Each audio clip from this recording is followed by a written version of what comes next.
Je me souviens encore du jour où Emma est née. J'avais 5 ans et mes parents m'ont dit que j'allais devenir grande sœur. Ils m'ont dit que ce serait merveilleux d'avoir une meilleure amie pour la vie. Ce qu'ils n'ont pas mentionné, c'est que je deviendrais également invisible. Je m'appelle Paula, et en grandissant dans la famille Mitchell, j'ai appris très tôt qu'il y avait une hiérarchie claire, Emma au sommet, et moi quelque part en dessous du chien de la famille. Ce n'était pas subtil non plus. Chaque matin, maman préparait le petit déjeuner d'Emma sur commande, 2 œufs, côté ensoleillé, des toasts coupés en diagonale, comme ma princesse les aime, tout en me lançant une boîte de céréales.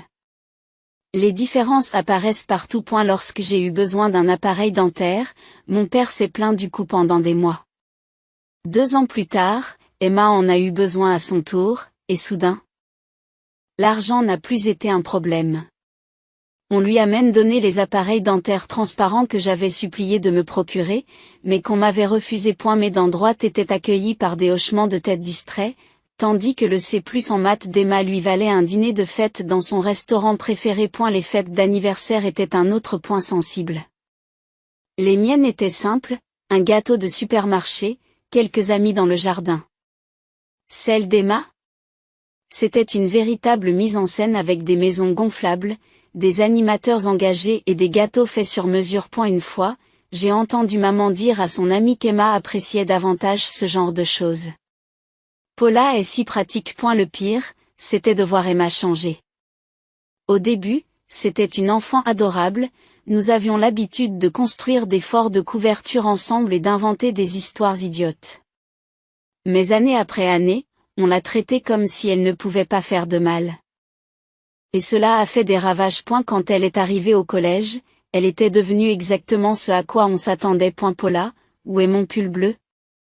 Elle exigeait de fouiller mon placard sans permission. C'est le mien, Emma. Maman me l'a acheté pour mon anniversaire. J'en ai besoin pour la fête de Jessica. Maman, Paula ne veut pas partager.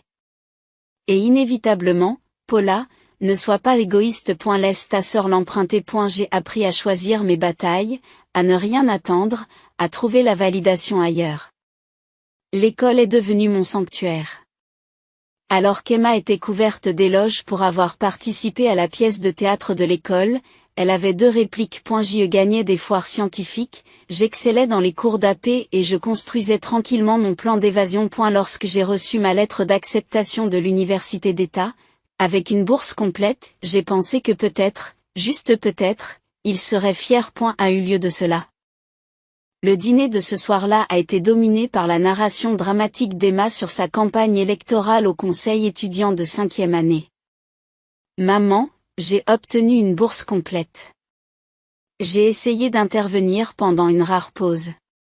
C'est bien, chérie. Emma, ma chérie, parle-nous de tes affiches de campagne. Les premières années à l'université, je ne rentrais à la maison que pour les grandes vacances, et encore, je comptais les minutes jusqu'à ce que je puisse partir. À chaque visite, c'était la même chose, les réalisations d'Emma occupaient le devant de la scène, tandis que mon classement sur la liste du doyen et mes offres de stage méritaient à peine un coup d'œil. J'ai appris à raccourcir mes visites et mes attentes. Dès la fin des examens de chaque semestre, je retournais dans mon dortoir, où au moins mes réalisations étaient les miennes, et où personne ne les comparait à celles, médiocres, d'une sœur plus jeune. A eu cours de ma première année d'études. J'ai reçu un message sur Facebook qui allait changer ma vie. Et, tu te souviens de moi? Mike Harrison du lycée Kennedy? J'étais en dernière année quand tu étais en première année. Bien sûr, je me souvenais de lui, le beau gosse de l'équipe de débat qui ne m'avait jamais jeté un coup d'œil à l'époque. Nous avons commencé à bavarder tous les jours, partageant des anecdotes sur l'université et des souvenirs du lycée. Il travaillait comme ingénieur dans notre ville natale, et un déclic s'est produit entre nous. Après avoir obtenu mon diplôme, je suis rentrée chez moi et j'ai trouvé un emploi chez Turner & Associates en tant que chef de projet. Mike et moi nous sommes rencontrés autour d'un café la première semaine de mon retour. Ce café s'est transformé en dîner, le dîner en rendez-vous, avant même que je m'en rende compte. Nous cherchions un appartement ensemble. Et la seule ombre au tableau était l'indifférence persistante de mes parents. Ils ont à peine reconnu mon nouveau travail ou ma nouvelle relation, trop occupée à s'inquiéter de l'expérience universitaire d'Emma. Elle a tellement de mal à s'adapter, soupirait maman lors de nos rares appels téléphoniques. Tout le monde ne peut pas traverser l'université sans encombre, comme tu l'as fait. Mais j'avais la famille de Mike pour compenser. Ses parents, Tom et Sarah, m'ont accueilli comme la fille qu'ils n'ont jamais eue, et sa sœur Jenny est devenue la sœur que j'avais toujours voulu qu'Emma soit. Ils sont venus dîner chaque semaine, nous ont aidés à meubler notre appartement et se sont vraiment souciés de mes progrès professionnels. Nous sommes si fiers de vous deux, a dit Sarah lors de notre petit mariage, 2 ans plus tard. C'était une cérémonie simple dans le jardin des parents de Mike. Avec seulement des amis proches et la famille. Mes parents sont venus, bien sûr, mais ils ont passé la majeure partie de la réception à parler du stage d'été d'Emma. La vie était parfaite. J'excellais au travail, j'étais heureuse en ménage et je faisais enfin partie d'une famille qui m'appréciait. Lorsque je suis tombée enceinte quelques années après le mariage, j'ai pensé que les choses ne pouvaient pas s'améliorer. Notre fils, Lucas, est né en bonne santé et en pleine forme, et Mike semblait être un père adorable. Mais quelque chose a changé après le premier anniversaire de Lucas. Mike est devenu distant, a commencé à travailler tard, a annulé nos rendez-vous. J'ai essayé de me dire que c'était juste le stress d'un nouveau parent, mais au fond de moi, je savais que c'était plus que ça. L'aveu s'est produit un mardi soir ordinaire. Je nourrissais Lucas dans sa chaise haute lorsque Mike est entré, semblant ne pas avoir dormi depuis des jours. Il faut que je te dise quelque chose, dit-il, la voix tremblante. J'ai rencontré quelqu'un d'autre. Elle s'appelle Rachel. C'est une cliente au travail, et je suis amoureux d'elle. Le divorce est rapide et étonnamment civil. Mike s'installe dans le Colorado avec Rachel, mais insiste pour payer une pension alimentaire généreuse. Je suis peut-être un mauvais mari, a-t-il déclaré lors de notre dernière rencontre, mais je ne serai pas un mauvais père. Après avoir signé les documents définitifs, je me suis assise dans le bureau de mon avocat, serrant Lucas contre moi. À 2 ans, il était trop jeune pour comprendre pourquoi papa ne rentrait plus à la maison. Après le divorce, la famille de Mike est devenue ma bouée de sauvetage.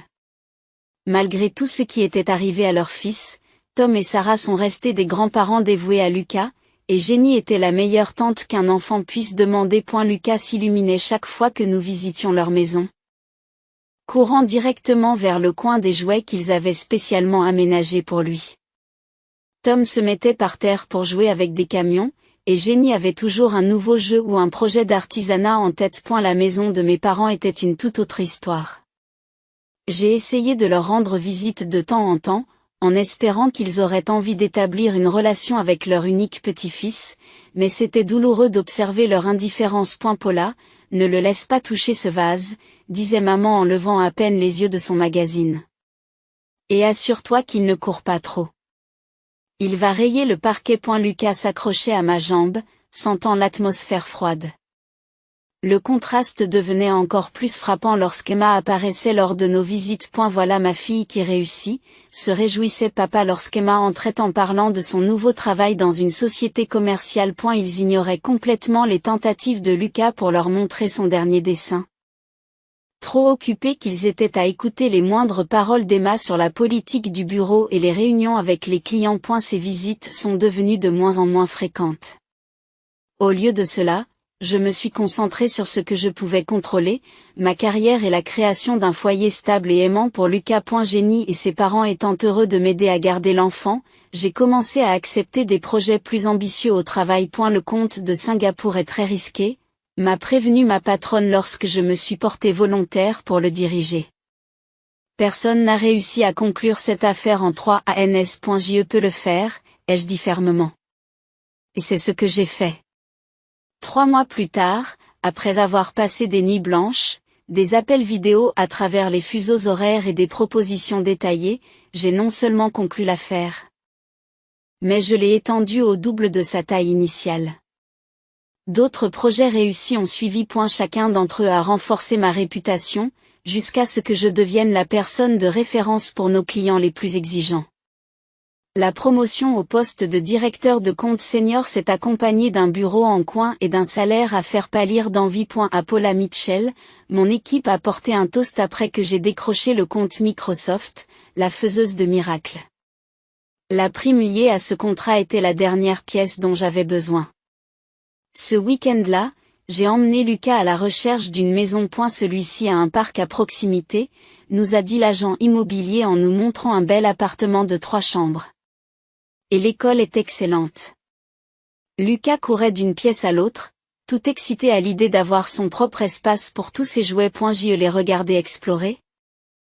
L'application calculatrice ouverte sur mon téléphone pendant que je vérifiais une dernière fois les chiffres de l'hypothèque.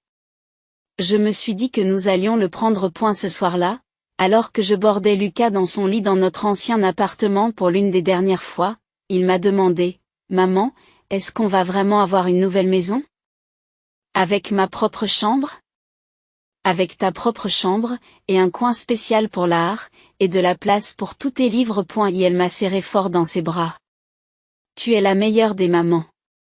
À ce moment-là, j'ai compris quelque chose, même si je ne pouvais pas changer mon passé ou le comportement de mes parents, je pouvais briser le cycle.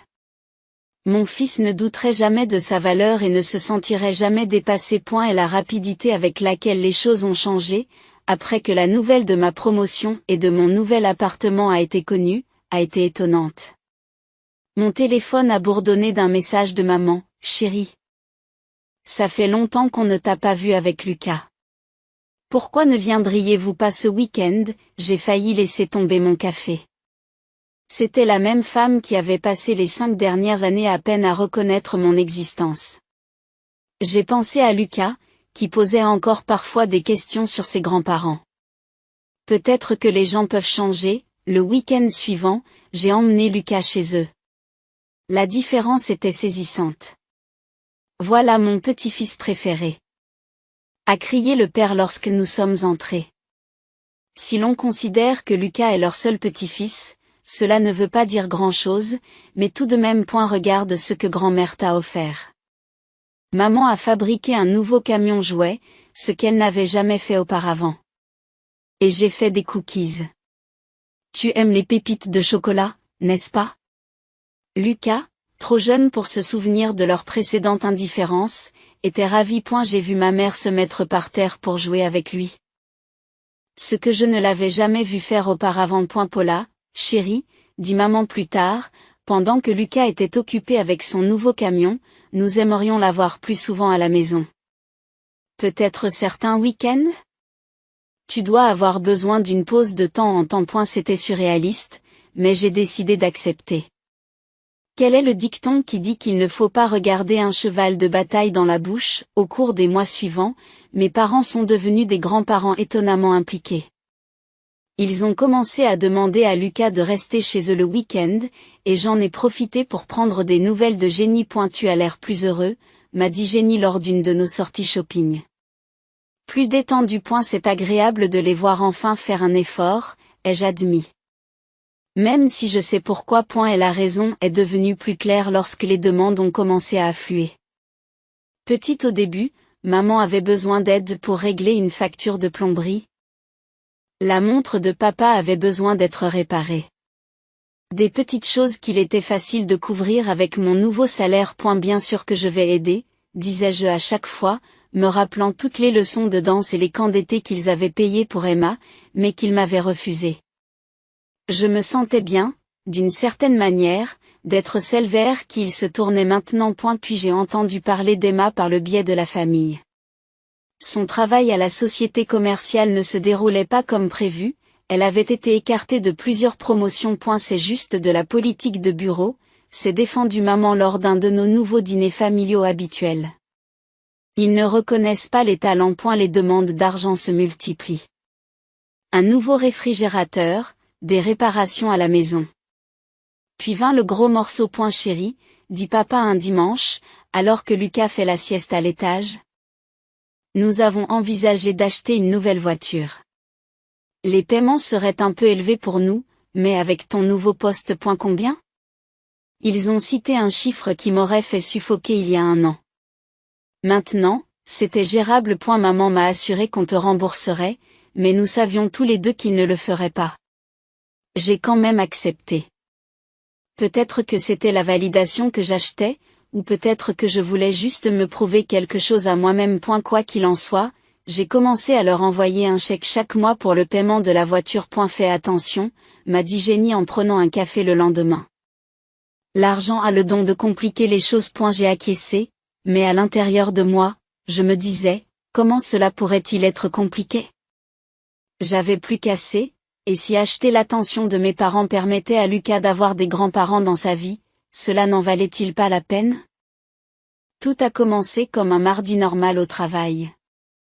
J'étais au milieu d'une présentation à un client quand la première vague de douleur m'a frappée, aiguë et soudaine, me faisant me retourner sur ma chaise. J'ai entendu quelqu'un dire, appelez une ambulance.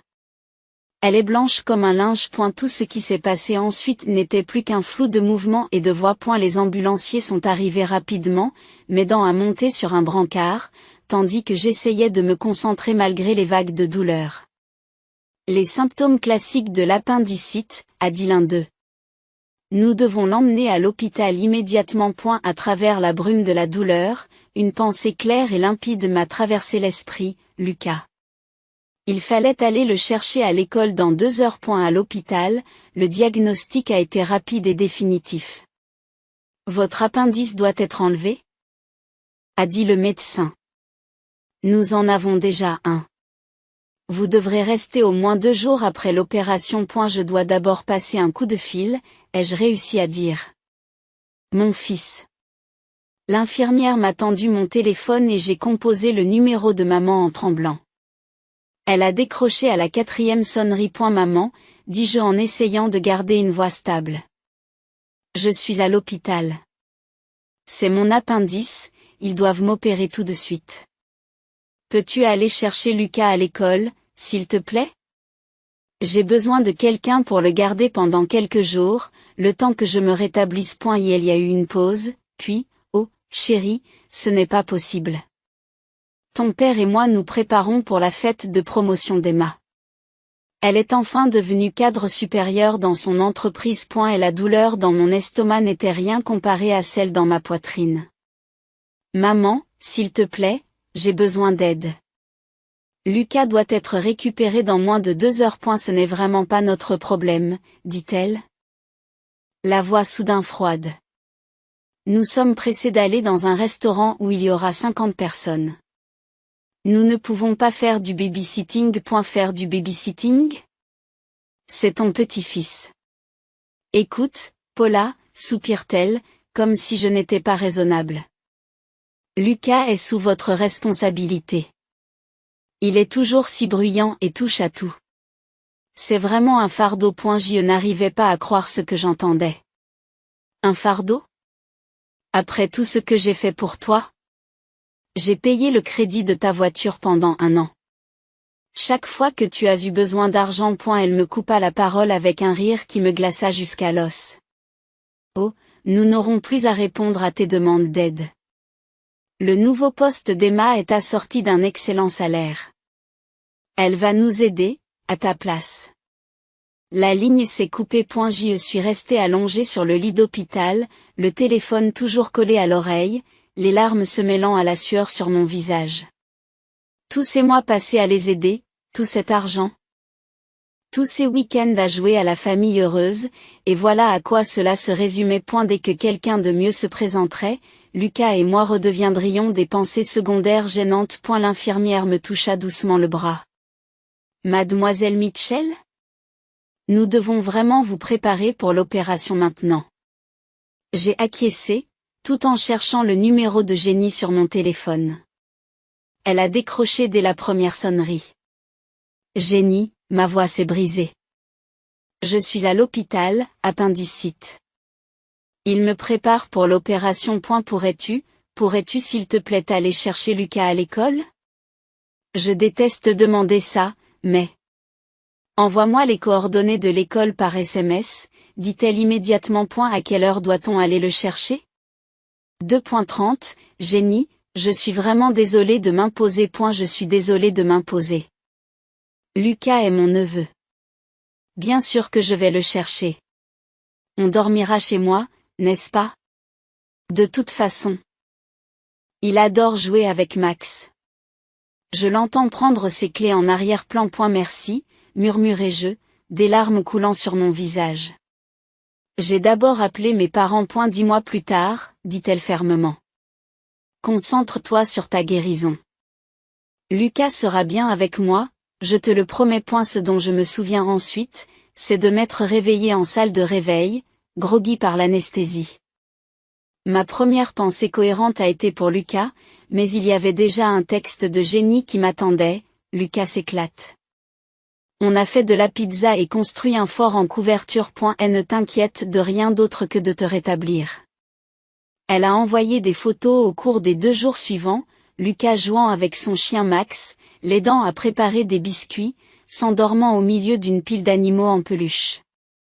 Chacune d'entre elles m'a fait serrer le cœur de gratitude. Lorsque j'ai finalement été autorisée à sortir, Jenny m'a conduite chez elle. Lucas a couru vers moi dès que je suis entrée, s'arrêtant de justesse lorsqu'il s'est rendu compte que j'avais des démangeaisons. Maman, tante Jenny, me laissait aider à préparer le petit déjeuner tous les matins. Max dormait dans mon fort de couverture. Jenny nous a aidés à rentrer à la maison, a rempli notre réfrigérateur et nous a promis de prendre de nos nouvelles tous les jours. Les 2 semaines suivantes se sont déroulées dans un flou de rétablissement, Jenny apportant les repas et s'occupant de Lucas lorsque j'avais besoin de me reposer. Un soir, en parcourant les réseaux sociaux pendant l'histoire de Lucas, je les ai vus, des dizaines de photos de la fête de promotion d'Emma, publiées le jour même de mon hospitalisation. Maman et papa rayonnant fièrement aux côtés d'Emma dans sa robe de créateur. Des toasts au champagne. Un gâteau élaboré. Tout le monde riant et faisant la fête alors que j'étais allongée dans un lit d'hôpital, leur petit-fils considéré comme un fardeau. Ce soir-là, une fois Lucas endormi, je me suis assise devant mon ordinateur. Tout d'abord, j'ai annulé le virement mensuel automatique sur le compte de mes parents pour le paiement de leur voiture. Ensuite, je les ai bloqués sur toutes les plateformes de médias sociaux. En regardant la photo encadrée sur mon bureau, Lucas et moi au parc, riant tous les deux tandis que Max, le chien de Jenny, chassait les bulles autour de nous, j'ai senti quelque chose changer en moi. Toutes ces années, j'avais essayé d'acheter l'amour de mes parents avec de l'argent et de la tolérance. Mais la vraie famille? La vraie famille vient vous chercher à l'hôpital. La vraie famille construit des forts de couverture avec votre enfant. La vraie famille se manifeste. 3 mois se sont écoulés et la vie a pris un rythme paisible.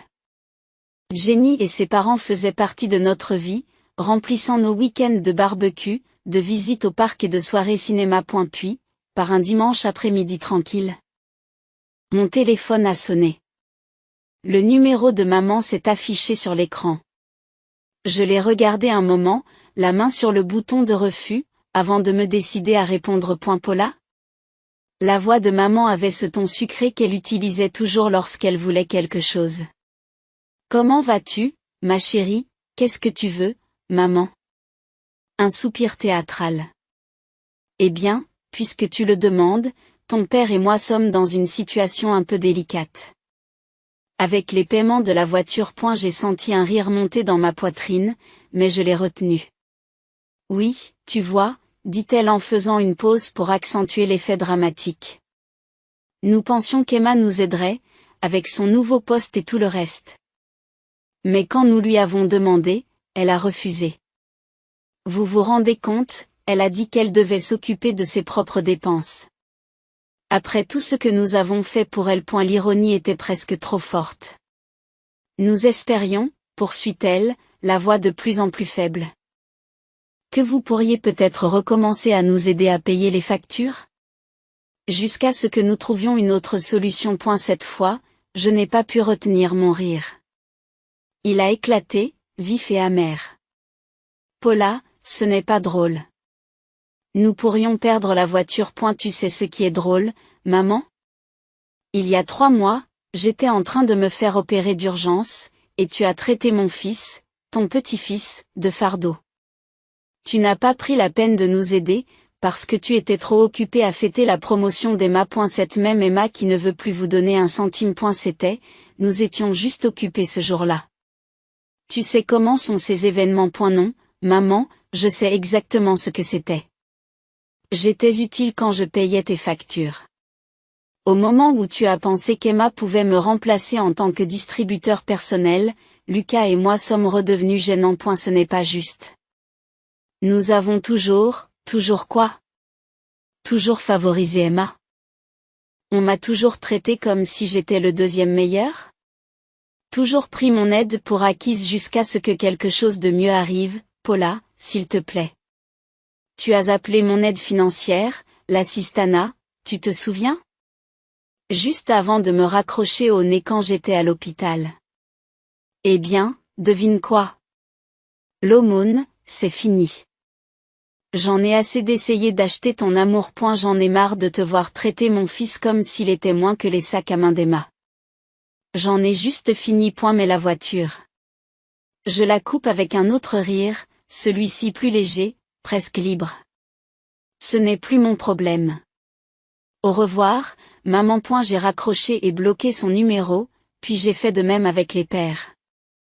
Par la fenêtre ouverte, je pouvais entendre Lucas dans le jardin, riant en jouant avec Jenny et Max. Un vrai rire, un vrai amour, une vraie famille. Les appels ont commencé à arriver par vagues. D'abord du téléphone de maman, puis de celui de papa. Quand je ne répondais pas. Leurs messages vocaux allaient des supplications pleines de larmes aux demandes furieuses. Les SMS n'étaient pas mieux. Paula, s'il te plaît, nous sommes tes parents. C'est tellement égoïste de ta part. Nous allons perdre la voiture à cause de toi. Chaque message ne faisait que confirmer que j'avais pris la bonne décision. Aucun d'entre eux ne mentionnait Lucas. Aucun n'exprimait de regret pour la façon dont ils nous avaient traités. Il n'était question que de leurs besoins, de leur voiture, de leurs sentiments. À eu bout d'une semaine, j'en ai eu assez. J'ai bloqué tous leurs numéros, j'ai configuré des filtres pour envoyer leurs messages directement à la poubelle, et j'ai enfin eu l'impression de pouvoir respirer à nouveau. Ça va? M'a demandé Jenny un dimanche après-midi. Alors que nous regardions Lucas et Max se courir après dans le jardin de ses parents. Tom était au grill et Sarah préparait la table du patio pour notre dîner familial hebdomadaire. Vous savez quoi? Je le suis vraiment. J'ai accepté la limonade qu'elle m'a offerte. J'attends de me sentir coupable ou triste, mais je me sens surtout libre. Tu leur as donné plus de chance qu'ils n'en méritaient, dit-elle en me serrant la main. Parfois, la chose la plus saine à faire est de s'éloigner. Maman, regarde ce que grand-père Tom m'a appris. Lucas s'est approché en courant, montrant fièrement un nouveau tour de frisbee. J'ai regardé Tom abandonner le grill pour aider Lucas à perfectionner son lancer, tandis que Sarah l'encourageait depuis le patio. C'est ce que devrait être la famille, des gens qui se montrent non seulement pour les bons moments, mais aussi pour les trajets à l'hôpital et les ramassages à l'école. Aujourd'hui. Je ne sais pas si mes parents ont encore leur voiture ou si Emma a fini par les aider. Je ne sais pas s'ils organisent encore des fêtes raffinées ou s'ils se lamentent sur l'ingratitude de leur fille aînée. Je ne consulte pas leurs réseaux sociaux, je ne demande pas à des connaissances communes de me parler d'eux, je ne passe pas devant leur maison quand je suis dans le quartier. Ce que je sais, c'est que Lucas n'a jamais posé de questions sur eux depuis ce jour-là. Les enfants sont intuitifs, ils savent qui les aime vraiment. Et elle a des grands-parents qui ne manquent jamais ses pièces de théâtre à l'école, une tante qui construit des forts en couverture avec lui et une mère qui a enfin appris que l'amour ne doit pas être assorti de conditions. Et la semaine dernière, Lucas a ramené de l'école un projet d'arbre généalogique. Et elle avait dessiné Tom et Sarah juste à côté de moi, avec Jenny et Max à proximité. Son père avait une petite branche, et nous avons gardé des relations cordiales avec des appels vidéo réguliers et des visites pendant les vacances. Mais mes parents et Emma n'étaient pas du tout sur le papier. C'est bon, maman? Me demande-t-il en me montrant son travail. Madame Johnson a dit que les arbres généalogiques comportaient généralement plus de personnes, mais je lui ai dit que ce sont les seuls dont nous avons besoin. J'ai accroché son dessin sur le réfrigérateur, juste à côté de la photo de sa dernière fête d'anniversaire, Où nous étions tous autour du gâteau, avec de vrais sourires sur tous les visages. C'est parfait, bébé, lui ai-je dit. Absolument parfait. Parfois, la famille dans laquelle vous êtes né n'est pas celle que vous êtes censé avoir. Parfois, il faut laisser partir les personnes qui auraient dû vous aimer pour faire de la place à celles qui vous aiment vraiment. Il m'a fallu 32 ans pour apprendre cette leçon, mais en voyant Lucas grandir entouré d'un amour réel et inconditionnel, je dirais que l'attente en valait la peine.